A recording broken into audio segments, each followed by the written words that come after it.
Ya, de todas maneras, Sí, comentarle muy lo buenos siguiente. días, señorita. Buenos días, doctor Patricio. Bien, vamos a hacer la presentación correspondiente. El día de hoy nos acompaña como conferencista principal el psicólogo Walter Hernán Patricio Peralta, licenciado, magíster y doctorado en psicología, psicólogo clínico con más de 20 años, terapeuta cognitivo-conductual, gestal y máster en programación neurolingüística. Tiene un diplomado en docencia universitaria y gestión del talento. Actualmente estudia la segunda especialidad en estadística e investigación científica, catedrático de la Universidad Nacional Federico Villarreal, Universidad César Vallejo y asesor del internado 1 y 2 de la Universidad Peruana de los Andes. Se ha facilitado también como docente universitario en la Universidad San Martín de Porres. Bienvenido, doctor Walter Hernán Patricio Peralta. Muchas gracias por su participación. El día de hoy va a tratar usted en esta presente conferencia nuevas técnicas cognitivo-conductuales. Le indico, doctor, que tiene un promedio de 45 minutos en ponencia y los 15 minutos restantes para las consultas o preguntas de nuestros participantes. Muy Adelante, doctor. bien, muy buenos días, licenciado Ortiz Herrera. En primero lugar, agradecer al doctor David Villarreal por liderar el Colegio Profesional de Psicólogos, Región Lima. Agradecer también a la gestión y a la comunicación de las personas encargadas de este evento.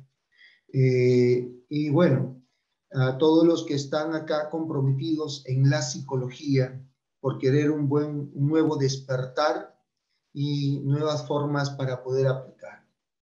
No hay que ser ajeno de que todo lo que es muestra de la interacción humana no ha sido del día de hoy, sino ha sido la simplificación y sistematización de técnicas durante toda nuestra historia de la humanidad. No es que Epíteto, no es que Ellis o Beck o todos los actuales que trabajan tercera generación y en Argentina están hablando sobre la cuarta generación sea nuevo, novedoso. Si nosotros sistematizamos nuestras interacciones humanas con nuestros pacientes, es decir, empezamos a darnos cuenta de cada detalle, cada palabra, cada relación, vamos a darnos cuenta de cómo estamos insertando este trabajo psicológico y sistematizando y construyendo nuevas técnicas.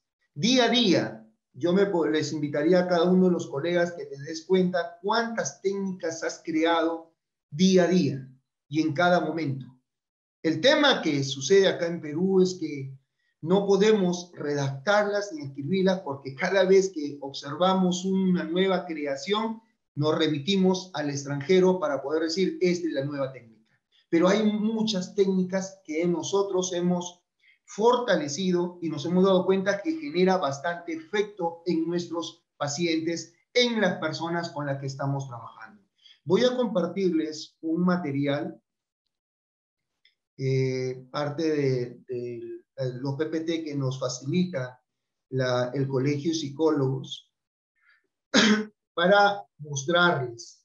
Acá dice tercer Congreso Regional de Psicología, aporte de la psicología a la crisis global actual, y el primer Congreso Internacional de Psicología. Cuando hablamos de la crisis global actual, no solo debemos remitirnos o reducirnos en el tema de la pandemia, sino en toda la situación que estamos viviendo día a día. En primer lugar, la inseguridad, que cada uno de nosotros tiene temor. Ya no sé si solo llega a ser temor, si llega a ser una fobia, ya no sé si llega a ser una fobia, sino ya desarrollar ataque de pánico, porque estamos caminando por la calle y somos fruto de estas personas que no tienen un respeto por la humanidad, nos matan. Es decir, la delincuencia ha aumentado enormemente, no solo porque han llegado nuevas modalidades de asalto, de atraco y de muerte, sino porque tenemos un tema de crisis de valores. Ya el gritar o atacar o dañar a tu semejante es del día a día. Entonces, esta situación que tenemos ahora de una incertidumbre con nuevas políticas a través de lo que es la violencia de género, no solo hacia la mujer, yo no voy a decir acá específicamente a la mujer, sino también al hombre. No voy a decir también las negligencias que se están cometiendo con los menores. Nos está hablando también sobre el tema de selección de candidatos a nivel del Congreso, cada uno con una característica. No necesariamente voy a hablar de líderes de grupos políticos, sino un líder es aquel que desarrolla un liderazgo en acción, no aquel que haya sido impuesto. Entonces vemos crisis realmente, actualmente en nuestro país, y como lo está pasando casi todo el mundo. Entonces, cuando hablo de nuevas técnicas cognitivo-conductuales, estoy hablando de algunas variaciones en la disposición de algunas técnicas que se vienen manejando en nuestro lugar, en nuestro país y a nivel del mundo. Les preguntaría acá, ¿quién tiene razón? Si vemos en esta primera imagen un perrito frente a un gato, las expectativas que se hace el gato sobre el perrito y las expectativas, su interpretación que se hace este gato sobre este perrito, cada uno, dos ámbitos de percepción o interpretación o ideas o pensamientos o supuestos o hipótesis o inferencias sobre este perrito que está descansando. De la misma manera, esta imagen seguramente la han visto muchas veces, también, entonces, ¿qué nos haríamos nosotros como interpretación de esto de acá? Normalmente las personas con depresión tienden a mirar este lado que está acá. Y acá también, cada una de las personas se genera un conflicto por un mismo objeto mirado de diferentes puntos de vista o percepciones, y el problema está acá. Cada uno tiene su propia experiencia, cómo percibe desde el punto de vista. Entonces, ¿quién tiene razón? Nos quedaríamos en esa duda existencial hasta cuándo. Todos tenemos formas de ver las cosas. El optimista lo ve de una manera, el oportunista lo ve de otra manera, el pesimista dice esto, y acá, ¿quién será? ¿Ok? Cada uno tiende a ver de diferente manera las cosas, y en ello cada uno forma sus propias ideas y ha formado un esquema cognitivo desde su infancia, que ahora se alimenta con los filtros en el pensamiento para poder observar algo. No es del aquí y ahora, como nos dice el modelo conductual o el modelo Gestalt o el modelo cognitivo-conductual, sino viene a ser esos temas que se han ido constituyendo desde la infancia para a partir de ahora percibir cada uno una variante distinta. Entonces, en este training del día a día, nosotros no miramos las cosas tal como son, sino la experiencia que condiciona nuestro mirar. Es decir, nuestra experiencia que pueda estar contaminada o pueda ser filtrada por los esquemas cognitivos y que contienen a nuestras distorsiones cognitivas y que contienen a toda la estructura que nosotros conocemos ya, como las creencias centrales, las intermedias y finalmente los pensamientos automáticos. Las creencias dan forma a lo que experimentamos, claro que sí. De pronto aprendimos desde pequeño que una rosa implica una buena relación, o también aprendimos de pequeño que una rosa sirve para agredir o maltratar a alguien. Entonces las creencias condicionan a los elementos que ya hemos experimentado y hemos sistematizado. Dependiendo de la situación, esto puede ser negativo o positivo. Tenemos creencias que están en base al raciocinio y también creencias que están en base a lo irracional. Y esto irracional, por supuesto, como dice Albert Ellis, son pensamientos malsanos o que pueden estar manifestándose de alguna otra manera en base a experiencias negativas, asociación de experiencias negativas. Vamos a la primera gama de técnicas que se aplicaban a los trastornos de personalidad, como son el tema de la primera oleada de la terapia cognitivo-conductual, si la queremos situar así, o terapia conductual cognitiva, porque ese es el nombre correcto, no es terapia cognitivo-conductual, sino terapia conductual cognitiva. Porque por historia, ¿quién fue primero? Entonces, acá, de acuerdo al modelo cognitivo-conductual o al modelo cognitivo, damos explicaciones a lo que sucede. Damos explicaciones a lo que sucede en base a lo que nosotros conocemos, que tenemos como conocimiento o como experiencia. Si un niño te abraza, nosotros interpretamos ese abrazo como algo sólido, algo fuerte, una experiencia amical. Pero también si alguien te abraza, un hijo te abraza, la mamá también sospecha y dice, ah, este hijo quiere algo, ¿no? O la hija quiere algo, quiere salir con su pareja. Esto proporciona una cierta estabilidad a lo que hemos aprendido. De alguna otra manera, por ensayo y error, vamos haciendo filtros. Y desde la primera oleada o primera generación de técnicas, después de la creación del primer laboratorio experimental de la conducta por Wilhelm Wundt, nosotros hemos ido avanzando en el campo de la ciencia. Es por eso que aparece nuestro querido y estimado Iván Petrovich Pavlov. Después Watson, Skinner, Rother, Miller, y se une Miller, Donald y Bandura para crear lo que es el aprendizaje social, vicario, por imitación, etc. Entonces, esto se ha ido fortaleciendo.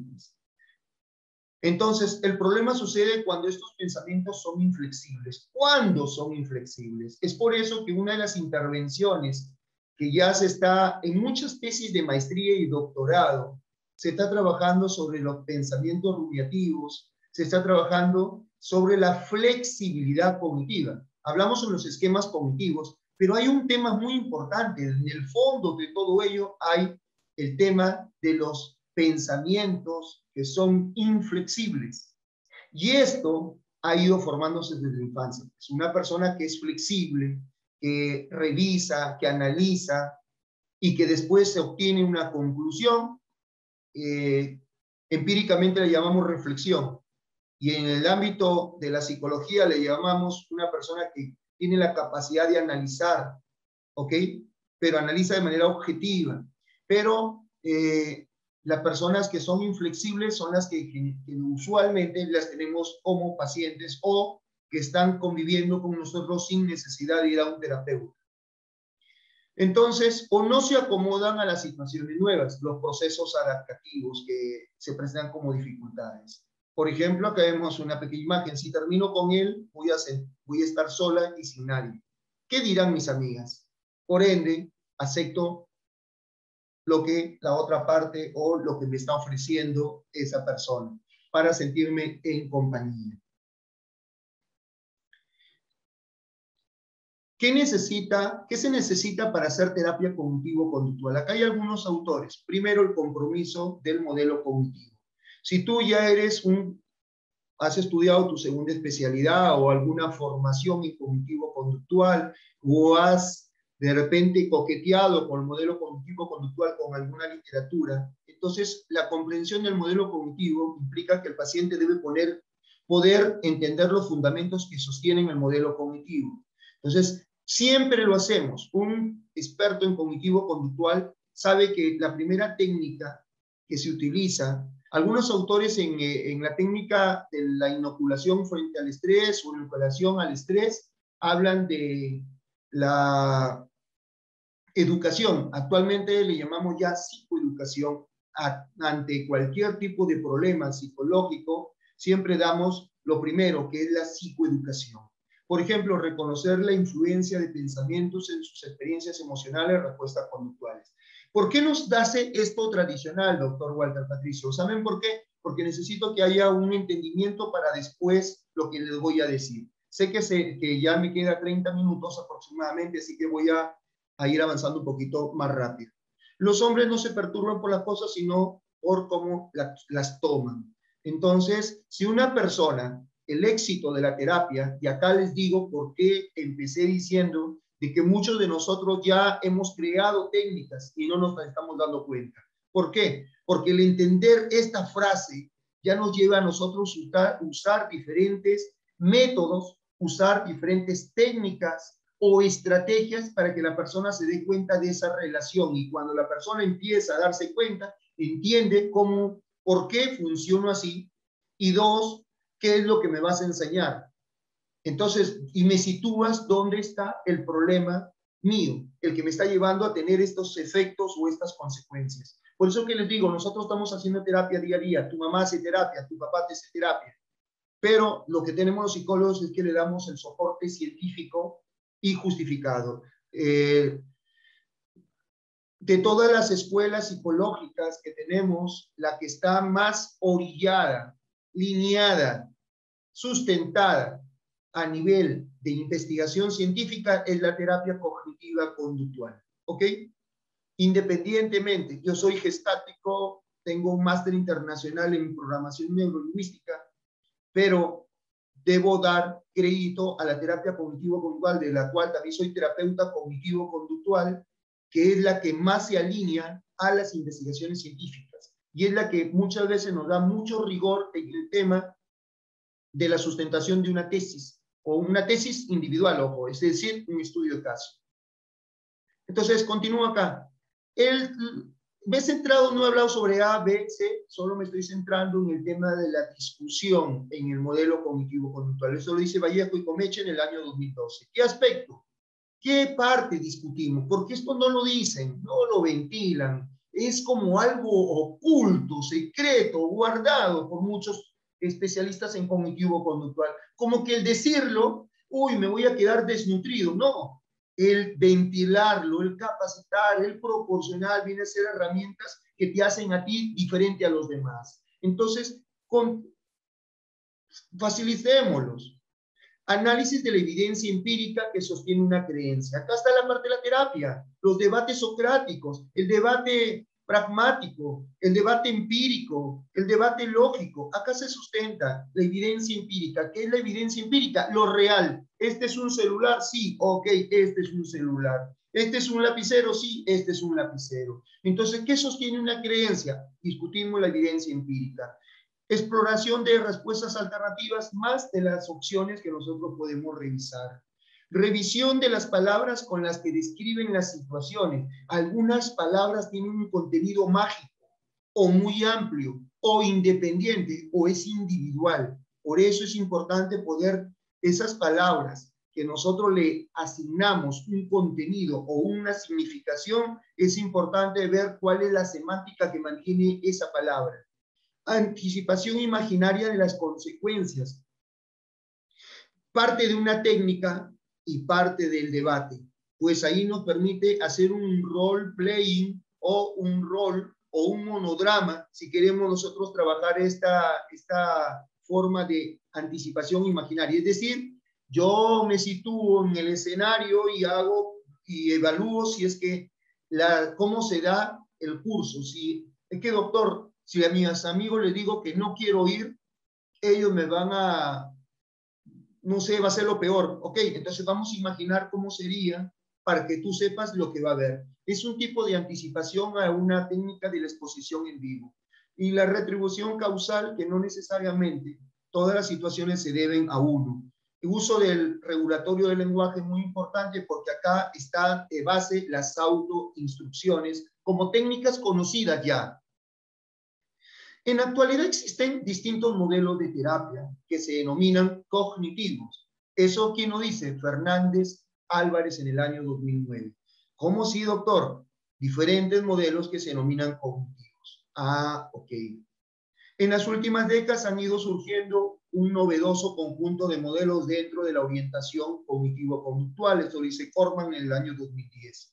Por ejemplo, encontramos a la terapia cognitiva basada en la conciencia plena, o también la conocemos como el famoso mindfulness. ¿Ok? Terapia cognitiva basada en la conciencia plena. ¿Y de qué se trata esta conciencia plena? Significa, hay investigaciones que sustentan una comparativa entre la terapia cognitiva de Beck, ¿ok? Y la terapia cognitiva basada en la conciencia plena. La terapia cognitiva de Beck trabaja sobre personas que tienen ciertos problemas, ciertas distorsiones cognitivas, y acá es importante evaluar la reacción que generan esas perturbaciones cognitivas que mantienen, que sostienen.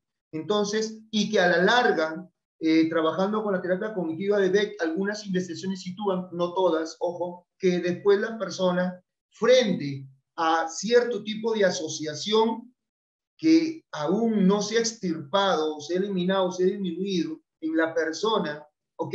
Nuevamente se vuelven a activar en el tiempo estos tipos de problemas. Entonces el mindfulness, bueno, es una investigación sustentada con mindfulness, de hecho que va a haber más orillado al mindfulness, que acá hay una terapia más de sostenimiento, porque lo que no se busca es eliminar, sino se busca mantener el problema, pero dándote la oportunidad de que tú te centres en otros focos. Es decir, a ver, mi pareja me termina y si yo sigo pensando en ello, y el terapeuta cognitivo de segunda generación me dice, elimina ese pensamiento, ¿qué es lo que dice el terapeuta del mindfulness? Sitúate en otros elementos, ¿ah? Qué bonita impresora, qué bonito celular, qué bonitas están mis uñas, qué bonita es mi pared, qué bonitas mis libros, etcétera. Y puedo coger un libro y digo, ah, genial, mira, hoy voy a revisar este libro, etcétera. Entonces, voy haciendo esa situación. No voy a leerlas todas, ni las voy a explicar todas. La terapia dialéctica conductual también se basa en el tema como base, tienen al mindfulness. Segundo, tienen las estrategias para afrontar, pero de otro punto de vista, los problemas, no el usual como se trabaja en la segunda generación. Tercero, involucra el tema de la autorregulación emocional, es decir, el caso de las personas que se hacen el famoso cutting, cortarse los brazos, entonces se te entrena a ti para que la persona, ante aliviar un dolor e iniciar otro dolor, la persona va acercándose mediante la relajación, mediante la autorregulación, el manejo de ello, que sería toda una sesión de explicar el tema de la dialéctica conductual, y también estamos hablando sobre las relaciones interpersonales. Bueno, existe la terapia de aceptación y compromiso, también el que la persona acepta y se compromete en ir dándose cuenta de que no se necesita votar, sino puedo tenerlo y continuar con mi compromiso de lo que yo tengo para poder avanzar. La metacognitiva también otro dentro de los elementos de la tercera generación, el sistema de psicoterapia de análisis cognitivo-conductual, la psicoterapia de análisis funcional o analítico-funcional, que básicamente se centra más su trabajo en el tema de la triple contingencia, pero de un punto de vista distinto. Pero que, ojo, estas terapias de tercera generación no olvidan, no obvian, ¿qué cosa? Los debates. El debate se mantiene acá. Los debates se sustentan y se suman con esta terapia de tercera generación. Por ejemplo, aquel terapeuta de tercera generación que dice no uso las de segunda generación, bueno, tendríamos que revisar sobre qué fuentes se está basando. Nuevas técnicas cognitivo-conductuales. Acá está lo que yo les traigo el día de hoy. Me quedan exactamente promedio de 20 minutos. Nuevas técnicas cognitivo-conductuales. Como yo les dije, nosotros día a día estamos haciendo uso de nuevas técnicas. Nuevas técnicas para poder persuadir a tu mamá, nuevas técnicas para poder persuadir a tu pareja, para que te dejes salir con tus amigos a jugar fútbol o a salir a una reunión. Cada día estamos creando nuevas técnicas. ¿Por qué? Mientras mayor conocimiento tenemos y mayor sistematización de experiencias, nosotros tenemos un plus. ¿Ok? Entonces, muchos de los terapeutas que probablemente van a exponer el día de hoy también han agregado su cuota personal. Solo que lo que nos falta es sistematizarlo y presentarlo en congresos, como nuevas formas, etc. Entonces, un elemento importante acá para todos los trastornos ansiosos, ojo, para todos los trastornos ansiosos, vendría la primera técnica, distinguir tipos de preocupación.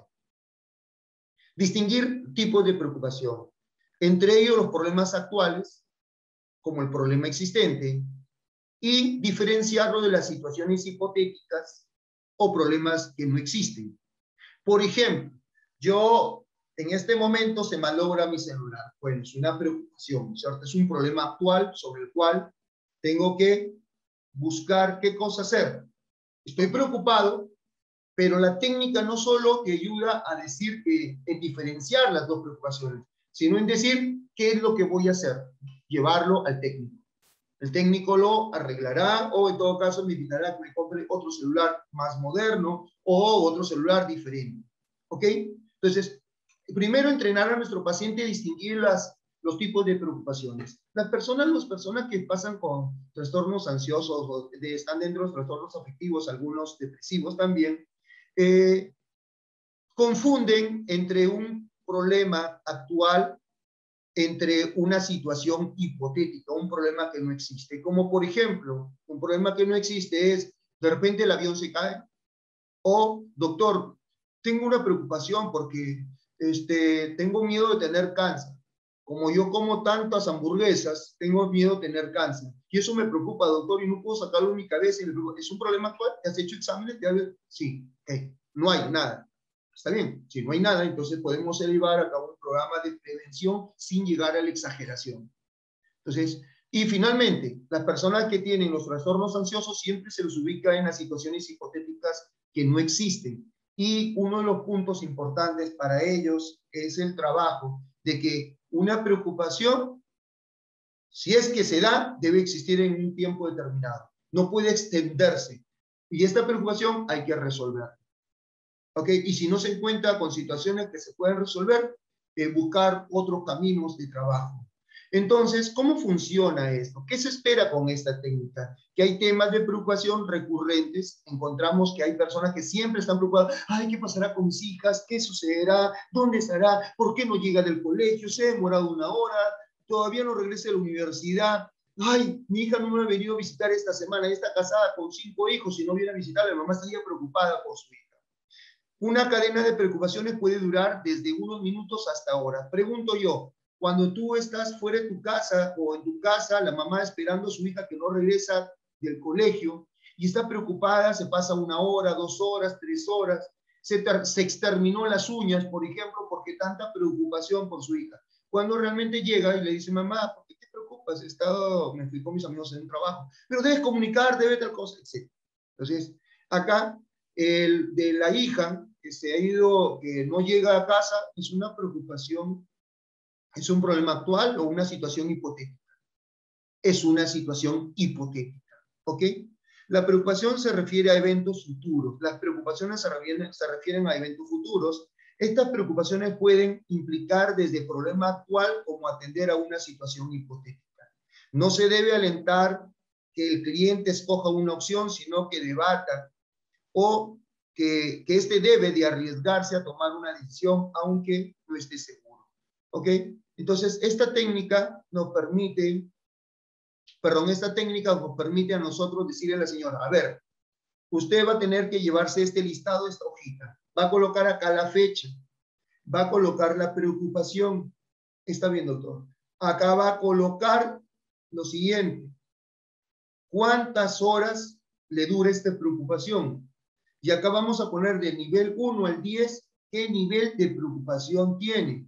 ¿Sí? ¿Qué nivel de ansiedad? ¿Qué nivel de tristeza? ¿Qué nivel, etcétera? De 0 a 10, 8, 9.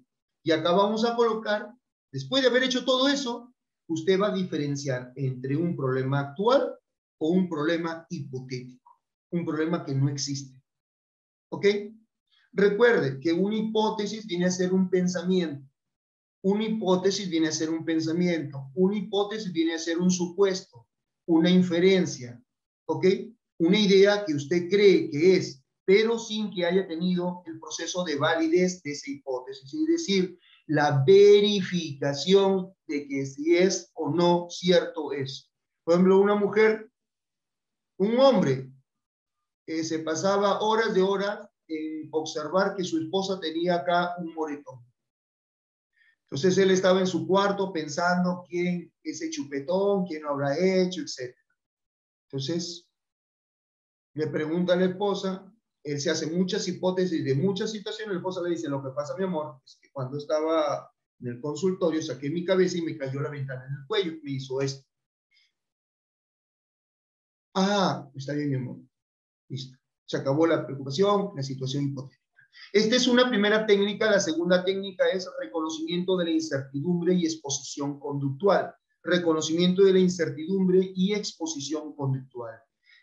Recuerden ustedes que lo incierto o la incertidumbre es algo que no podemos manejar. ¿Sí o no? No. O sea, lo incierto, es decir, el futuro, nosotros no sabemos qué es lo que va a pasar.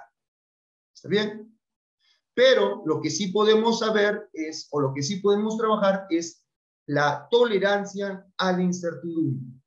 La tolerancia a la incertidumbre, es decir, estar más tolerante a la situación que se va a presentar, que nosotros no sabemos o desconocemos. Por ende, yo, ante una situación que no sé qué va a suceder, ¿cuándo se malogrará mi celular? Ay, si se me malogra mañana, y si estoy en un evento, y si estoy en el congreso de psicología, y si se me malogra. Entonces, eso es algo que a mí me genera algo incierto, una incertidumbre, de lo cual yo podría estar más tranquilo, más relajado, tomar mis actividades de prevención, etc.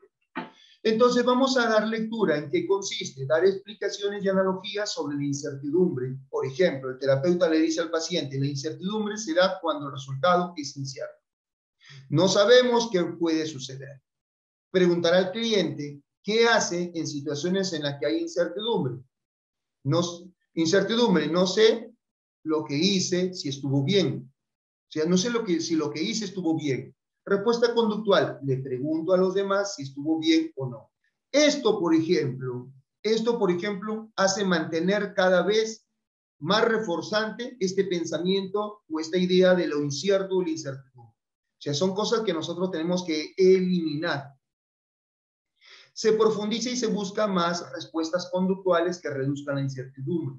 Si el paciente se queda en blanco mucho tiempo, puede dársele ejemplos, respuestas adicionales que reducen la incertidumbre. Retrasar algo para ver si estuvo bien. Ojo, en todos los trastornos ansiosos debemos entrenar a nuestros pacientes que su elaboración de pensamiento no sea de inmediato, sino que sea revisable, que sea analizado y que después de evidencias pueda salir el producto. Las personas ansiosas caminan muy rápido, las personas ansiosas piensan muy rápido, perdón, no piensan rápido, sino responden de manera inmediata. Entonces hay que tener mucho cuidado con ello y darnos cuenta. Bueno, hay mucho más en una formación cognitiva conductual. Acá esto se amplía. Acá estamos en un congreso en la cual tengo un determinado tiempo, por eso es que ya no puedo seguir exponiéndoles más. Hacerlo yo mismo para evitar problemas. A veces nosotros dejamos en otras personas y nos genera mayor incertidumbre. Leer sobre el tema, averiguar, indagar sin que sea algo determinante, porque también acá podemos caer en aquellas personas que se basan horas de analizar algo. Uy, creo que tengo cáncer, investiga todos los cánceres, se vuelve médico patólogo, se vuelve biólogo, se vuelve ya hasta sacerdote, porque ya se está dando la unción de los enfermos en muchas personas, cuando realmente se va a un médico y el médico le dice, a ver, un médico especialista, no, esto no es nada, señor, esto es una pequeña erupción, parte del organismo, etc. Entonces la persona ya estaba llegando a una situación catastrófica, su realidad había vendido todo y había regalado casi todo. ¿Ok? Entonces, a veces llevamos a averiguar también y hay que tener bastante trabajo con estos pacientes. Otra técnica más viene a ser, que está relacionado, a la exposición conductual. El tema de la exposición conductual muchas veces se dice que es presentarlo frente al estímulo, no necesariamente. Trabajamos los experimentos conductuales. Así se llama la técnica, experimentos conductuales. Se deben de iniciar desde el menor nivel de incertidumbre, ¿ok? Así como la DS o la desensibilización sistemática que colocamos, apareamos lo que es de nivel muy inferior hasta un nivel muy alto de ansiedad con cierto tipo de respiración y con situaciones. Entonces vamos apareando y la persona va supuestamente adaptándose, acomodándose a mirar algo que esté vivo. De la misma manera, en los experimentos conductuales debe iniciarse desde el menor nivel de incertidumbre generado al ir aumentando el nivel de exposición. Ejemplos experimentales de experimentos conductuales como técnica. Enviar un correo electrónico sin leerlo, Una persona ansiosa, en cualquiera de las modalidades, cuando escribe un correo, lo revisa, lo relee, lo revisa, lo relee, corrige, lo elimina, redacta otro, etc. Acá lo que se pide es que la persona de poco a poco vaya haciendo frente en exposición a esa situación. Ahora, un elemento que acá no está colocado. Normalmente cuando uno tiene que va a redactar un correo, deviene un conjunto de pensamientos. ¿Ok? Cuando enviaste el correo, deviene en otro conjunto de pensamientos. Si la persona te dice, oh, sí te entendí todo, pues acá dice, no me va a entender, qué va a hacer, qué va a pensar. Entonces, contrasto los pensamientos antes del experimento y los pensamientos después del experimento. Los contrasto y la persona, por esa opción de contrastar, va aligerando los pensamientos y mirando de otra manera una realidad diferente. Tomar una decisión pequeña, qué ropa voy a ponerme, también el tema de la ropa, sin consultar a otra persona. También pensamientos antes de ponerme la ropa, después de ponerme la ropa y qué pasó. Ir a ver una película sin haber leído la crítica. Hay mucha gente que antes de ver una película la revisa, la analiza, busca personas internacionales, nacionales que opinan sobre ello. Entonces, no necesariamente acá lo que se te pide es hacer este tipo de tarea, ¿ok? Llamar de repente a un amigo, invitarlo a comer o a tomar algo. Tengo un paciente que hace 2 años decía que quería invitar a comer a una chica. La chica ya se casó ya, y cuando en un momento se encontraron, le dijo, sí, si tú me hubieras invitado a comer, otra cosa hubiera sido la historia. Pero pasó tiempo y tiempo y tiempo y no lo hice. Elegir un punto desconocido, disculpen acá el error, un punto desconocido o un nuevo restaurante también es algún elemento importante que podría ser. Ahora, aumentar la tolerancia al riesgo, es otra técnica también que se suma a la anterior, aumentar la tolerancia al riesgo y la incertidumbre. Riesgo e incertidumbre vamos a tener siempre en nuestras vidas mientras más dicho sea justificado debemos de tolerar. ¿Ok? Riesgo justificado, presentarme una entrevista de trabajo teniendo poca experiencia. Es un riesgo justificado. ¿Ok? Pero también tenemos riesgos injustificados, apostar mis ahorros en el casino. Entrenamos a nuestros pacientes a que hagan esta diferencia entre el riesgo justificado y el riesgo injustificado. Acá la incertidumbre, el no saber lo que puede ocurrir en el futuro, uno debe entender que hay eventos que no dependen de uno, sino causas externas. Aceptamos que no podemos equivocarnos, que otros pueden equivocarse y perjudicarse, e inclusive y a pesar de todo nuestro esfuerzo, las cosas pueden ir mal. A veces nos colocamos esta condicional, ¿ok? Sigamos. Replantear valoraciones exageradas centradas en la amenaza.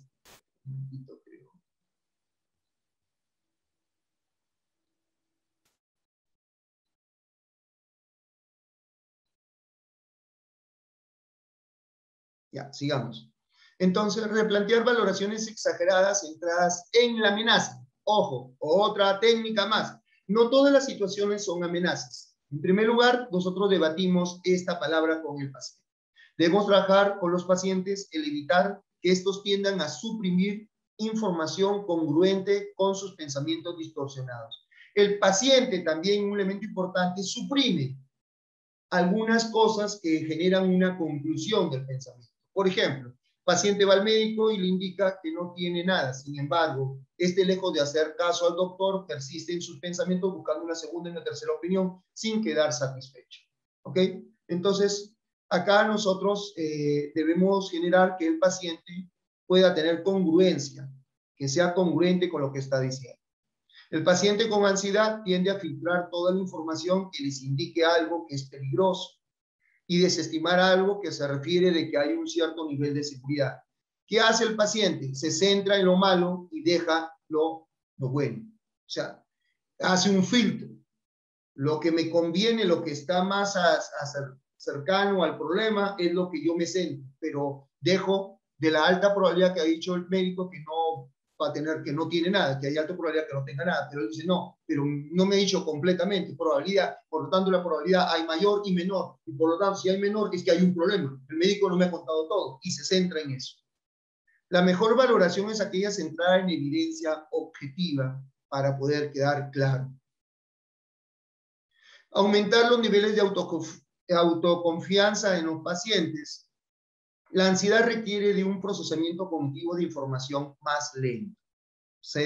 Me dejo entender acá a lo que yo les venía refiriendo hace un momento. A diferencia del miedo, que es un proceso más automático. Entonces, para afrontar las amenazas el procesamiento debe ser más tranquilo, más lento. En ese sentido es posible poder demostrar al paciente experiencias anteriores en donde tuvo éxito o que éste aprenda a reconocer habilidades o características que es capaz de superar adversidades. El paciente teme las arañas, pero es más valiente que sus hermanos a la hora de aplicarse sus vacunas y sacarse muestras de sangre. Por ejemplo, nos centramos en aspectos en el cual él tiene como diferencia de los demás. Evitar el uso de conductas de búsqueda de seguridad. Si bien es cierto, estas decisiones reducen la ansiedad, generan una perpetuación del estado, ya que luego de haber evitado, la persona se autoculpa y se siente mal. Entonces, acá busquemos reducir y eliminar la persona contrastar sus ideas con otras personas, porque al final se siente mal. O sea, si yo creo que tengo un problema, y voy donde me digo, le digo, ¿me has visto? Se me ha notado que yo estoy preocupado. No, entonces me voy a acostumbrar siempre a hacer ese tipo de rutina. Por lo tanto, si me estoy acostumbrando, estoy perpetuando siempre estos niveles de ansiedad que me aumentan. La terapia cognitiva debemos evitar estas conductas que se den con demasiada recurrencia, ir disminuyendo la vez que el paciente va enfrentando situaciones de éxito. Entonces es muy importante eso. Producir una forma de procesar la información menos automática y más reflexiva y constructiva. Promover una perspectiva más realista de las cosas. Realista es distinto de positivo. Ojo, a veces nosotros decimos al paciente, es que tienes que tener pensamientos positivos. No, eso no se debe decir. Se debe decir pensamientos realistas. ¿Ok? Lo positivo se centra en lo bueno, lo realista se centra en la realidad per se. Considerar las amenazas como algo incómodo, pero no catastrófico, etc. La atención debe ser centrada en todo lo que ocurre, no solo en algunas partes. Retrasar conductas de evitación o autoprotectoras, como no salir a exponer, quedarse callado. Retrasar, es decir, no es que no salgas, bueno, vamos a hacerlo una parte, 5 minutos de repente, poco a poco, para que la persona se vaya adaptando a ello. Y también hay que reconocer objetivamente todas nuestras estrategias de afronto. Esto el psicólogo, el entrenador va identificando. Por eso la terapia cognitivo-conductual, el éxito de la terapia cognitivo-conductual, lo dice Beck, funciona cuando hay muy buena empatía y rapport. Un psicólogo argentino que está trabajando técnica de 4ª generación dice que el terapeuta que pase más de 5 sesiones con sus pacientes que tiene componentes de relación con el paciente. O sea, hay una buena interacción lo que se da. Evitar una valoración excesiva negativa sobre la ansiedad. Es posible disminuir y modificar reacciones ansiógenas, especialmente disfuncionales, ya que estas han sido aprendidas, pero pueden ser desaprendidas. Uno de los principios de la terapia cognitivo-conductual. Tú puedes aprender reacciones ansiógenas, pero también puedes desaprenderlas. Otra técnica es la reevaluación de la utilidad de la preocupación. Otra técnica más. ¿Ok? Hoy se me acaba el tiempo. No sobreestimar las ventajas de preocuparse y no subestimar sus desventajas. ¿Ok? Por ejemplo, preocuparse por la seguridad de mi hijo. Utilidad. ¿Cuál es la utilidad de preocuparse por la seguridad de su hijo? Estamos hablando de utilidad de la preocupación. Me ayuda a prevenir que algo malo le pase. Preocuparse por mi salud. Si ignoro los síntomas, puede que al final sea algo grave. Evita una enfermedad que avance. Entonces, acá es importante distinguir la preocupación excesiva de la preocupación ocasional. ¿Preocuparme menos tendría algún efecto necesariamente negativo? Acá nos haríamos esa pregunta. Entonces, con esta preocupación que hemos hablado de la excesiva y la preocupación normal, entonces, ¿cuáles son los aspectos a favor y en contra como parte de la técnica que hemos mencionado? A favor y en contra. Y si queda algunos, reformulamos con un debate socrático. También otro aspecto importante es diferenciar una exposición natural y una terapéutica.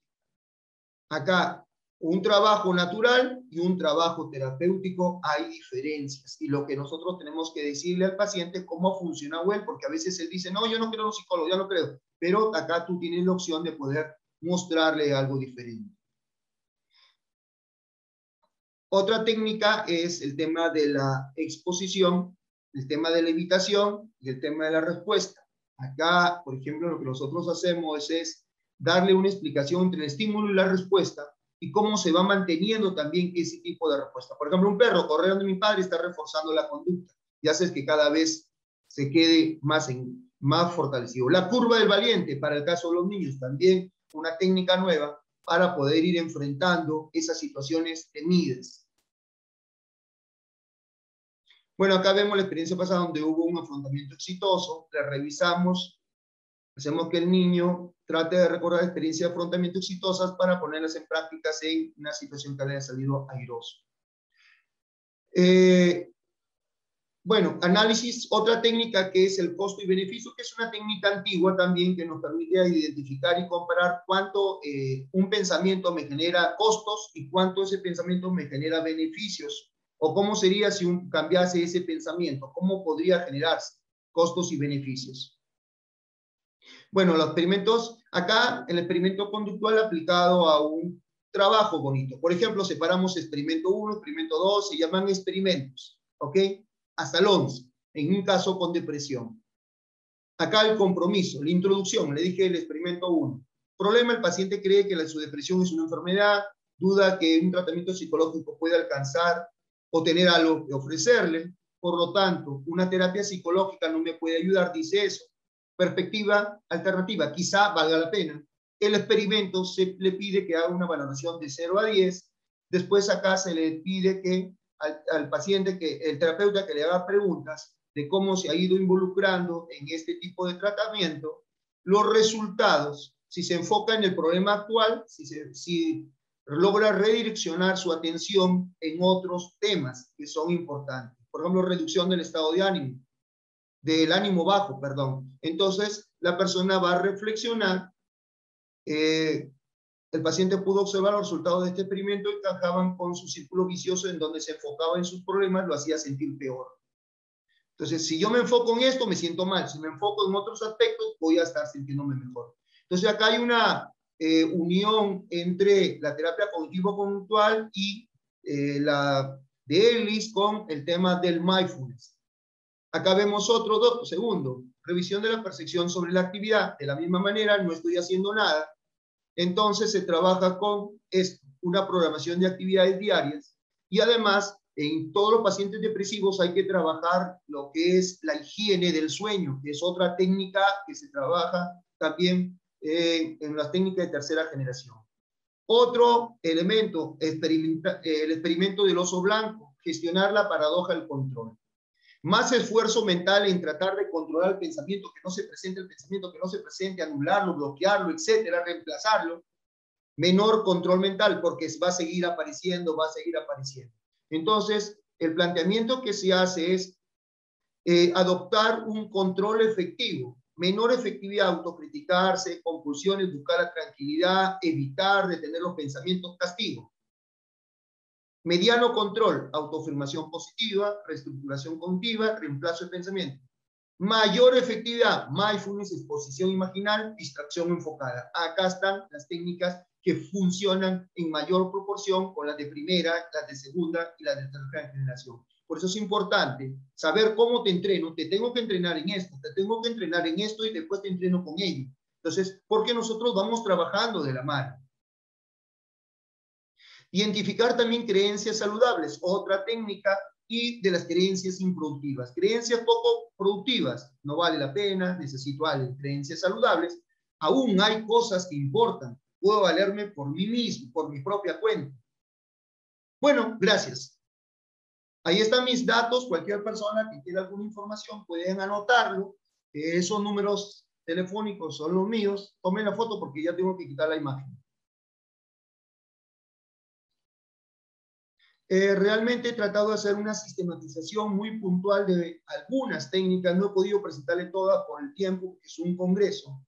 Pero sí tienen ustedes la oportunidad de poder situarme, ubicarme y donde se haga formaciones en cognitivo conductual. Hay formaciones y formaciones. Hay formaciones en las cuales te tienen más de 2 años o 3 años o 4 años y normalmente tenemos uno de los grandes problemas. ¿Cuáles? Que no te enseñan técnicas específicas. Y ustedes seguramente habrán tenido la oportunidad de recorrer algunos centros donde, y no es una crítica, es simplemente una observación. Hay muchos centros en los cuales te pasan 2 años y tú haces un análisis, porque tengo varios colegas y también he tenido la oportunidad, te enseñaron en total 5 técnicas. Hoy les he mostrado un abanico de técnicas y en las formaciones donde dictamos, y ahí me pueden encontrar, acá pueden identificar, ¿ok? Ahí van a encontrar que donde nosotros dictamos, les enseñamos una amplitud de técnicas, tanto para cada uno de los trastornos. No solo trastornos, no solo fobia, no solo depresión, etcétera, sino también a los trastornos de personalidad, trastornos alimenticios, trastornos de la adicción. Y por ejemplo, para trastornos alimenticios, disculpen, utilizamos esto. Uno de los tantos. El método de Beck para adelgazar. ¿De quién es? La hija de Beck, Judith Beck. Entonces, tenemos ahí bastante material como para que ustedes puedan ir revisando y les agradezco mucho. De pronto tendremos preguntas en algún momento cuando nos encontremos otra vez por el tema del tiempo. Sí. Muchísimas gracias. Disculpe, doctor Walter Patricio, discúlpeme. Mire, acá tenemos 2 preguntas en el chat. Dicen, ¿cuántas técnicas existen en la TCC, doctor Walter Patricio? Es una pregunta de Lili. Sí, realmente no podría atestiguar cuántas técnicas hay, porque, por ejemplo, en el caso del trabajo del mindfulness, hay 2 niveles, nivel básico y nivel avanzado. Dentro del nivel básico, yo le podría citar 8 técnicas en el nivel básico del mindfulness, desde el cerrar los ojos y colocar tu cronómetro para que puedas medir 1 minuto y en tu cabeza, cuando tú creas que ya tienes 1 minuto sin verificar el cronómetro, tú golpeas y vas a constatar qué tan rápido eres en el tiempo. Así que solo en el nivel básico hay un promedio de 8. A nivel avanzado hay un promedio de 12, solo hablando del mindfulness. Ahora, hablando de la terapia cognitiva de Beck, hablamos de ¿cuánto? De 18 técnicas y dentro de estas 18 hemos ampliado un promedio de 35 técnicas. Así que recordemos que Beck, él es un terapeuta cognitivo, no es un terapeuta cognitivo-conductual. En el proceso fue incluyendo técnicas como, por ejemplo, tareas de actividades, que ya se le considera un terapeuta cognitivo-conductual por el contenido pero de su trabajo de terapia cognitiva para la depresión. Pero en el caso de Albert Ellis, sus 13 principios de los cuales se basa toda la formación. Lo que nosotros ofrecemos es muy claro. Técnicas puntuales, que aprendas una técnica y te tratamos de dar la mayor cantidad. Cada mes nosotros estamos incluyendo más técnicas. Algo lo que nosotros no hacemos. Yo cuando fui alumno, cuando fui jovencito, yo me metí en un curso formativo en terapia cognitiva-conductual y me enseñaron así, 1, 2, etcétera. De Judy Beck, para Megal Gavilla, de Judy Beck es este librito, el método de Beck para adelgazar. Ahí hay técnica, por ejemplo, para los trastornos alimenticios, que es uno de los temas que luchamos nosotros para poder manejar. Y bien bonito también los trabajos, porque usamos bastantes técnicas, ojo, experimentales. ¿Qué es lo que hago yo con mi equipo? Revisamos investigaciones 2021, 2020, a nivel internacional que probablemente están en inglés, en portugués y en otros idiomas y las traducimos para poder ver lo efectivo de una técnica y poder mostrarle cómo está funcionando. Entonces, la cantidad, me estarían preguntando cuántos patos tenemos en el Perú. Entonces, no podemos llegar a un consenso, pero hay sí generalidades de las cuales se manifiestan. Muy bien, Magíster Walter Patricio Peralta, muchísimas gracias por esta participación en la presente conferencia que estamos tratando el día de hoy, nuevas técnicas cognitivo-conductuales. Muy interesante la ponencia también. Y bueno, agradecerle por esta participación, doctor. Aquí tiene usted, está visualizando su diploma, su certificado, perdón, otorgado a Walter Patricio Peralta por su participación en calidad o en modalidad de ponente en este tercer Congreso Regional de Psicología, aportes de la psicología a la crisis global actual. Muchísimas gracias por su conferencia, doctor. Más bien, sí comentarle a todos los participantes que igualmente va a salir una certificación general, tal cual, Tercer Congreso Regional de Psicología. Ya tenemos un promedio de 30 días para la entrega del presente certificado. Muchísimas gracias, doctor. Antes de que se vaya, vamos a revisar una foto general, ¿sí? Les pido por favor a todos los participantes que puedan encender su cámara para poder tomarnos la fotito general para el recuerdo de este curso, de esta conferencia que acabamos de terminar con el doctor Walter Patricio, antes de seguir con la siguiente ponencia. Muy bien, a ver, vamos, 3, 2, 1, 0. Ahí tenemos a André, que está dentro del área del Zoom, que también está revisando justamente esta foto general. 3, 2, 1, 0. Muy bien, muchísimas gracias. Veo que todos Muchas han gracias a todos. participado. Los veo, cuídense. Tenemos un promedio de 70 participantes. Muy amable, Cuídense con doctor Walter todos. Muy Patricio. buena suerte. Gracias.